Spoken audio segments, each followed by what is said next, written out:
know how to play the game, then tighten up. Detroit, it's time to tighten up. Welcome to Tighten Up, the podcast, presented by The Shield NIL. Brought to you by Hyperice and Last Shot Energy. A state of the Titans, the latest in Detroit Mercy athletics, and a chance to hear from Titans all over the world. Here's your host, Dan Hasty.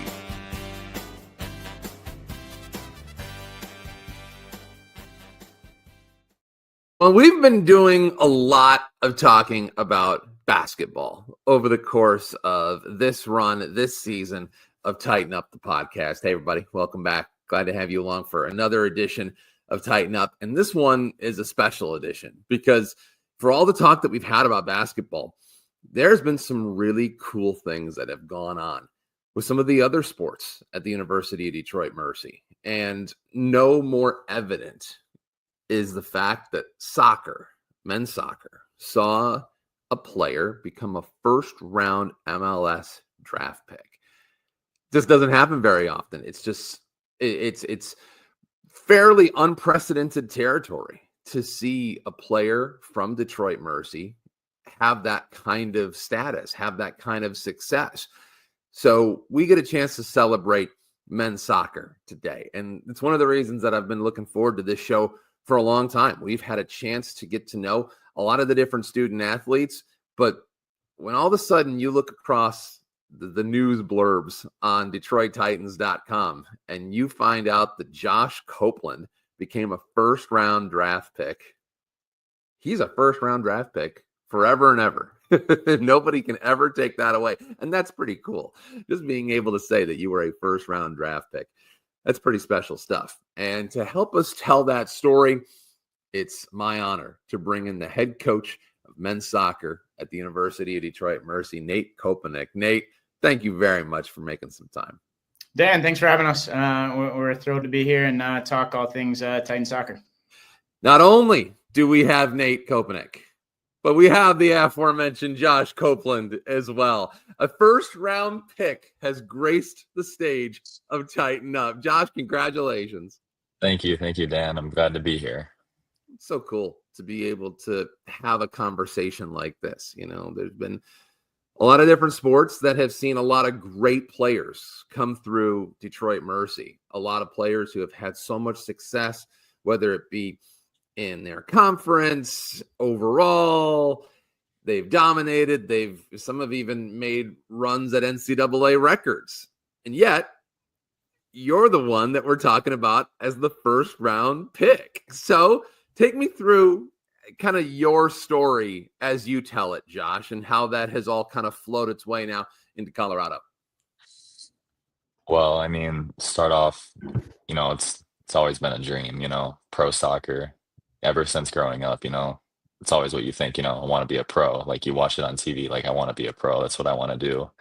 And to be able to live it is just something truly amazing that, I'm going to live my life knowing that that's something that I've accomplished and I hope to continue. When did you get an idea that you were going to be not only drafted, but drafted where you were? When did you start to get an inkling that maybe this is possible? It's always like been in the back of my mind, but you never know until it's truly a reality. It's not something that's easy. It's not something that's gonna, be given to you. So, as long as you put in the hard work and you're willing and you can show like an organization or a team or like anything that you belong and you want to be there, that's the only chance that I needed, because once I got my chance, I haven't looked back. And Nate, what does Josh mean to your program, especially for somebody in your situation? Josh means everything to what we're trying to build here at Detroit Mercy. Not only is he a first-round draft pick, but he's a local Michigan product right outside of Detroit. And that's something that we believe in within our team. It's something that we're really proud of.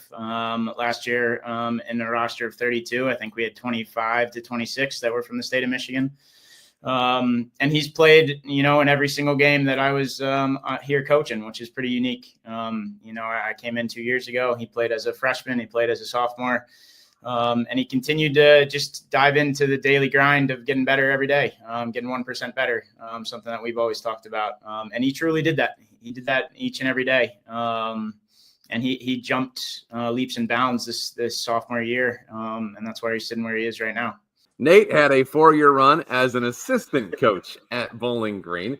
And Nate, when you come over here, you all of a sudden inherit this roster with a player as talented as Josh. What does that allow you to do? Allows us to keep trying to get better. No one's guaranteed playing time. I think I told that to Josh when I first met him. He was one of the last committed players that I got the chance to meet. And he excited me. He had the potential to play right away. We kind of dove into the youth of the group right from the start, and he continued to show that he deserved to be out on that field. And yeah, we just continued to get better and better each and every day. You had someone during your time at Bowling Green become a first-round MLS draft pick. And so as somebody who's already kind of seen the archetype, what did Josh represent that gave him the same opportunity?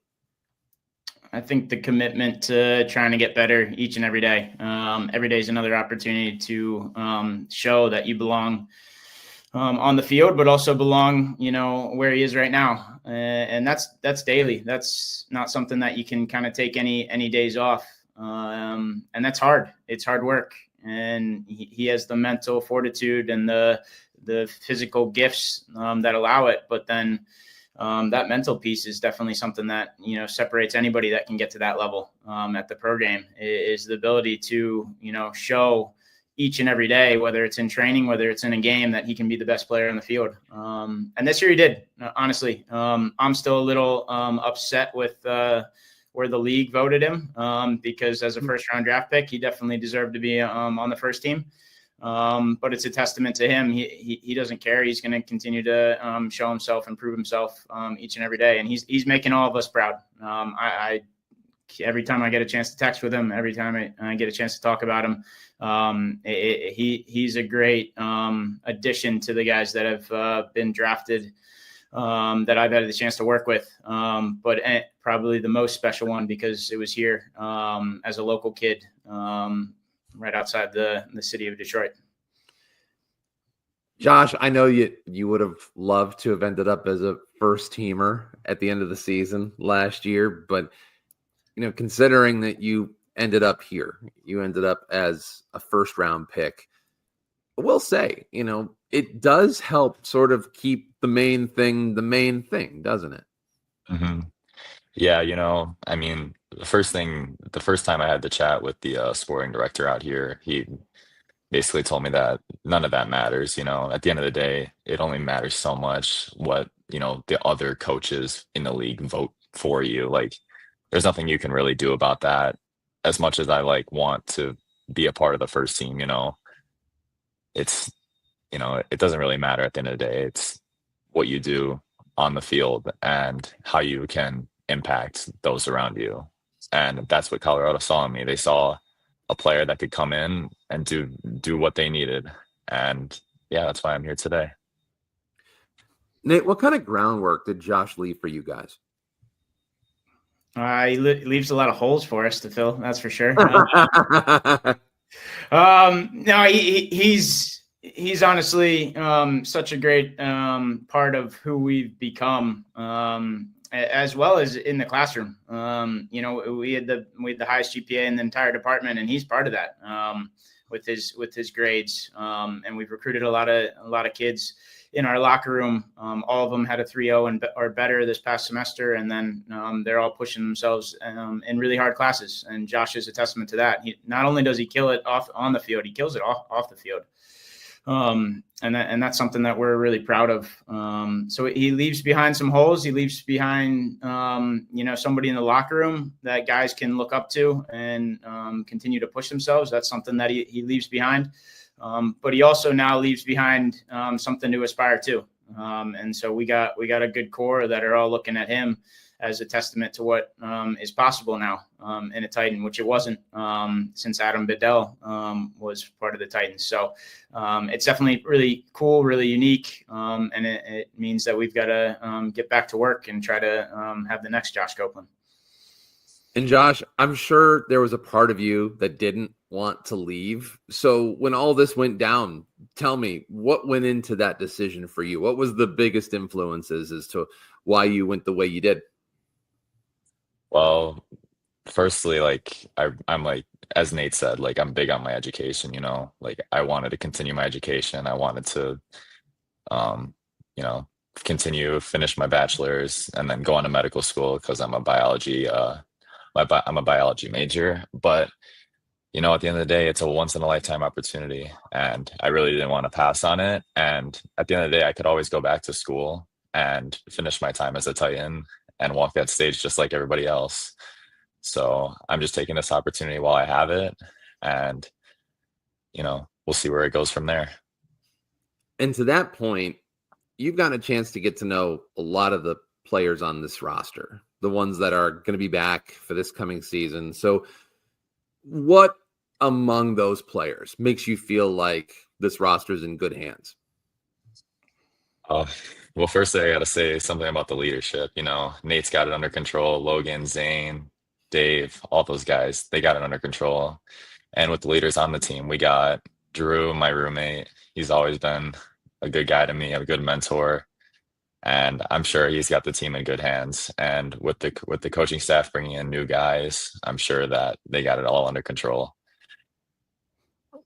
You were talking about Drew Pearson, also one of the captains, or the captain, or at least in this case for your guys' roster. There is a very, very interesting dynamic now going into this coming season, and was released not too long ago, Nate, that you guys added a new class. So if you can, give us a little rundown on some of the guys that'll be the next wave. Yeah, for sure. Obviously, we had a few bounce backs from to the state of Michigan. So John Palomino was a good addition, who actually was one of Josh's teammates at the club level. So we're excited about adding him. So he transferred in this semester. We also were able to add another local kid in Mano Karjan, who is coming to us from IU Indy. And then we added, a French center back that's coming in early to help get in the back line and keep out some goals this coming year. And then we got 2 freshmen coming in as well that will start in the fall. I look up and down your roster, and the majority of these players are from Michigan. There's a couple from Ohio, but there's also just as many international presences on your roster, whether it be the Czech Republic or Peru or France. Tell us how you find some of these guys. Yeah, obviously, something that we're really proud of is the talent in the state of Michigan. So we don't have to go too far. So we'll always be a very Midwest heavy roster and very Michigan heavy roster. But to add some flavor to the roster as well, we dive out and we get some certain needs from some other countries. So it's all contacts. It's the same as it is here. As much as we talk to the coaches here to recruit players like Josh Copeland, and we get to know those youth players, we also have, there's agencies out there and handlers out there that that send a lot of players abroad here to the state. So, we're probably in the unique category where our roster is mostly domestic, with some flavor internationally. No right or wrong, but there's other programs out there that are mostly international heavy. But it's something that we really believe in is the state of Michigan. So it's all contacts, it's all relationships. It's the same within our program that we pride ourselves on those relationships as teammates and coaches with the players. Same thing when we're going through the recruiting process and trying to bring in some of these talented international players. Also helps get a few more people in the seats rather than having an entire roster of international players. So, Josh, it's not just Nate. It takes a village. There's so many people behind the scenes that work so hard and that helped you get to this point, whether it be your assistant coaches like Zane or Logan or David. I wanted just to give you the floor so you could talk about the impact that the rest of Nate's coaching staff has had on you. Yeah, I mean, for one, obviously Nate, he's the one that brought me in, the one that trusted me, the one that, gave me the opportunity to be where I am today, that basically gave me the floor when it came to putting on the boots and said, go do your thing, go take this opportunity and show why you're the best. And I took that every day, every practice, every game, and I did what I could. And when it comes to the assistants, Zane, I knew him. I've known him for a while now. He actually coaches my younger brother, so that's a good connection I have with him. So I've known him for a while, and I played with his summer team as well. So that allowed me to have a lot of development over the summer, training every day with him, and just being with somebody that I'm also going to see in the fall helped me out a lot. And Logan's a good guy. I'm really close with Logan. He's a good mentor. He's always there whenever I need anything. But yeah, he's a good guy. And I mean, I can't be more proud of like the coaching staff and what they did for me. So yeah. I see you've had a couple of contests already. The Colorado Rapids are part of the MLS's Western Conference, and I know you're only a couple of games into the season, but talk to me about that experience and what it's been like transitioning from the college life to the pro life. Yeah, I mean, we've been in the preseason for probably a month and a half now. First off, in January, I was with the first team in Mexico, and I ended up scoring a goal down there, which was pretty good start to my time out here. And then after that experience, I got sent back here, and then we all went to Florida for 3 more preseason games against Huntsville, who are in the Eastern Conference. And then we played FC Naples, which was a USL2 side, and we also played Inter Miami, which was kind of an unbelievable experience because I got to see Jordi Alba and Suarez and Messi all at the same facility. So that was a little bit nerve-wracking the first time seeing them in person as close as I was. But I mean, all good experiences.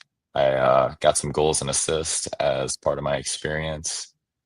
I guess the transition period for me it took a little bit longer than expected. Going down to Mexico with the first team was definitely a bit nerve-wracking to start off. But as my time went on and after the first game, I was able to get my goal and feel a little bit more comfortable with the guys that was around. And then coming back here to Florida with the second team, I was able to, get part of my my craft back together, and I was able to be with the people that I'm actually going to be with throughout the course of my year. And yeah, all good experiences though. I feel like you picked a pretty good time to find your way into MLS. You mentioned some of the names that you've had a chance to see, to come across, and I keep thinking about Lionel Messi and the fact that he's in the same league that you are. Does that hit you? Like, does that sink in that you're both playing in the same league? Yeah, I mean, he's my hero. I've watched this guy since I've been growing up. Just seeing him at the same facility is just like unbelievable. Seeing him like walking by with his kid was like an unbelievable experience. And hopefully one day, since he's in the Eastern Conference, hopefully we get to play him.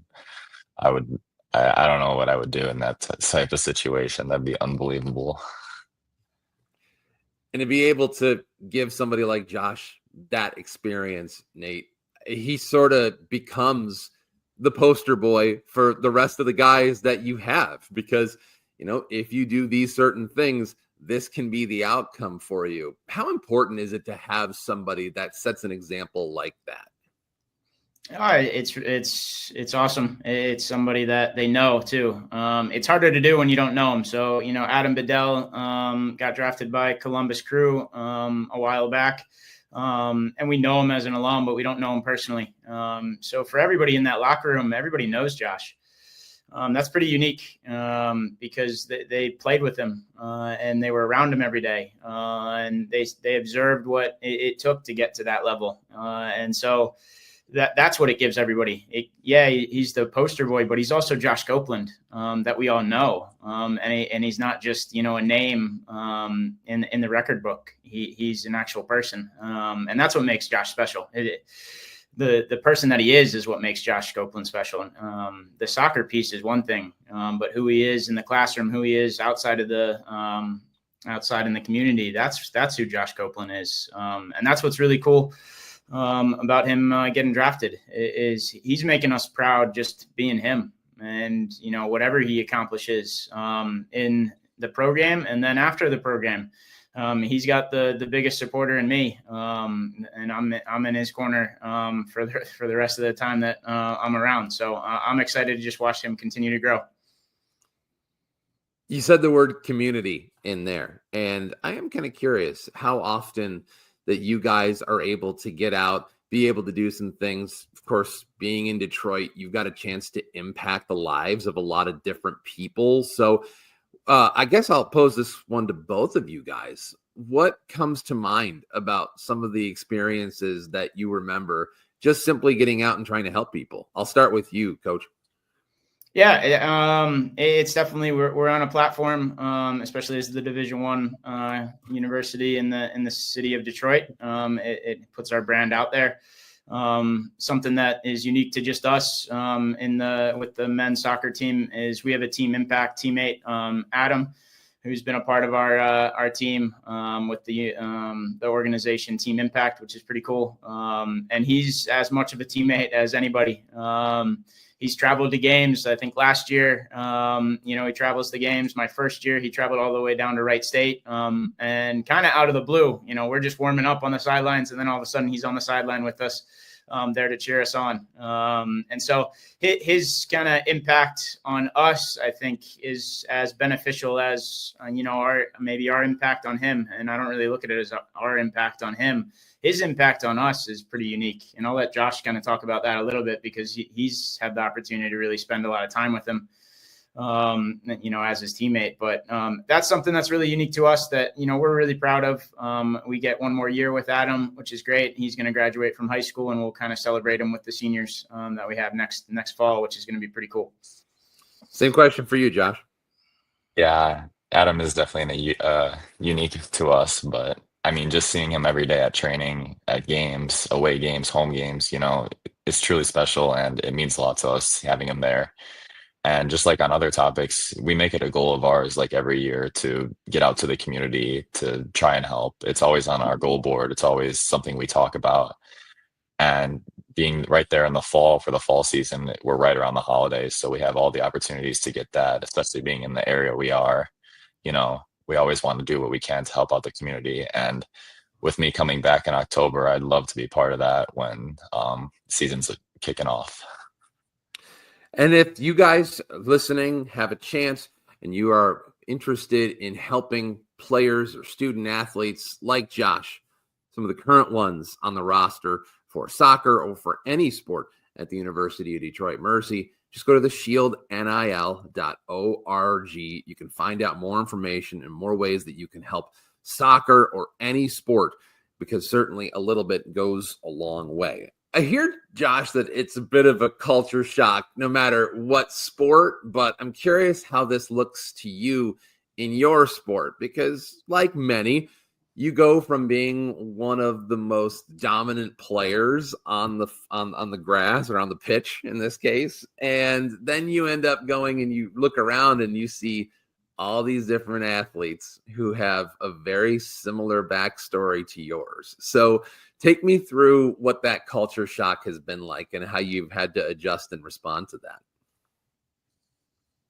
Well, I mean, first off, it's definitely an experience coming out here and being around everybody that, has similar talents and similar abilities to me.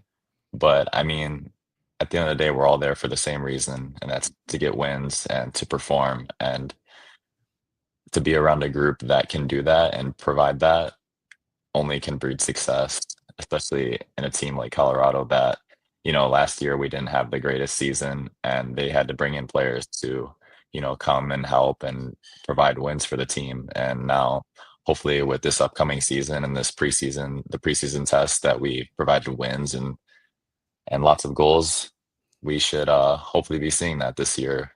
First game's down in Austin on Friday. So we'll see how that goes. So cool to be able to celebrate Josh Copeland, the 26th overall pick in the 2025 MLS Superdraft. Nate Kopunek, the head coach of men's soccer. So I'll pose this one to you, Nate. What's next? I mean, you guys have a season coming up, but it's not anytime soon. You have some time for laying groundwork. So what does that look like, and what is on the docket for you? Yeah, definitely. We got to lay the foundation for success. We have Josh leaving, but that gives us new goals to achieve. And the guys are away right now in spring break. When they get back, we get into our spring season. So we got games every weekend from here on out once they return. And that lays down some good foundation of what we want to look like in the fall.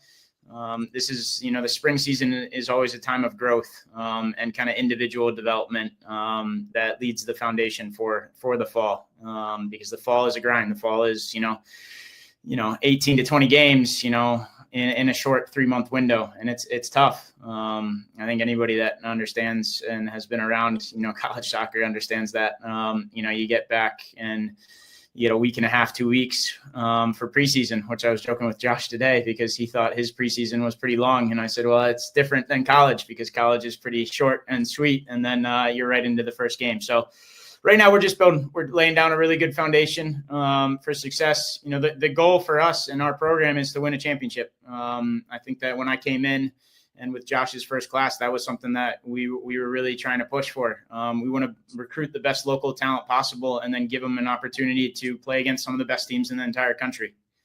And with that prepares us for the Horizon League. And hopefully eventually we're going to be pushing next year to not just win those big, Power 4 games, but also then win the Horizon League. We've set up another really tough schedule, which I can't really go into too much details just yet. But it's going to be just like last year. So if you look at our schedule last year, you'll recognize some of the teams there. We're going to run it back, and we're going to go out there and prepare ourselves to win a championship. We didn't achieve those yet in the first 2 years, unfortunately, but all our eyes are there to get 1% better each day with the goal in mind to win a championship and bring it back to Detroit for the first time in a while. And for those of you who need the memory refreshed, if you will, from that schedule last year, some of the names we saw on that schedule: Dayton, Michigan, Notre Dame, Maryland. There's some real talented teams that you guys went against last year. Josh, what are you going to miss most? And what are you missing the most about Detroit Mercy? I mean, just being around the guys every day. That was a core thing that I just loved being a part of that team. Just some of the faces I can remember just seeing every day, just brighten up my day. And around being around the guys every day is just something that I won't be able to experience again, and something that I'm never going to take for granted. Well, again, it's so much fun to be able to see something like this happen for you and to be able to celebrate it as well. Josh, congratulations on being a first-round pick. You've got that title forever, and thanks so much for joining us here on Part of Tighten Up. Awesome to be able to finally do this with you. Thank you for having me. That's Josh Copeland. And to you, Nate, thank you very much for spending your time with us and allowing us to find out a little bit about your team, your direction, because this is an interesting time after you end up kind of having to look at things from a different perspective. Now you have a newish dynamic to your roster, but there's a lot of exciting things about what you were able to do with somebody like Josh, and I have no doubt that you'll be able to do something similar with some of the guys that you currently have. Congratulations on getting somebody like Josh to his ultimate goal, and can't wait to see what it looks like for you once those games start coming up a little bit later this summer. Awesome. Thanks so much for having us. That's Nate Kopunek, the head coach of the University of Detroit Mercy men's soccer. That's going to do it for this issue of Tighten Up, this issue. What are we, a magazine? So if you can, do yourself a favor, go to theshieldnil.org. It's a chance to get on to find ways that you can help Detroit Mercy student athletes like Josh and help out programs like men's soccer with Nate. And like we said, there's a chance for you to get involved, and it is something that, let's be honest, a little bit does make a very big impact. There's a lot of things that these teams can do with the help and support of people like you. So it's going to wrap up this edition of Tighten Up. We've got more coming up later in the week. And until then, I'll talk to you Titans of Industry next time. Thank you for listening to another episode of Tighten Up, the podcast. Join our community at The Shield on theshieldnil.org and follow us on X and Instagram at The Shield NIL.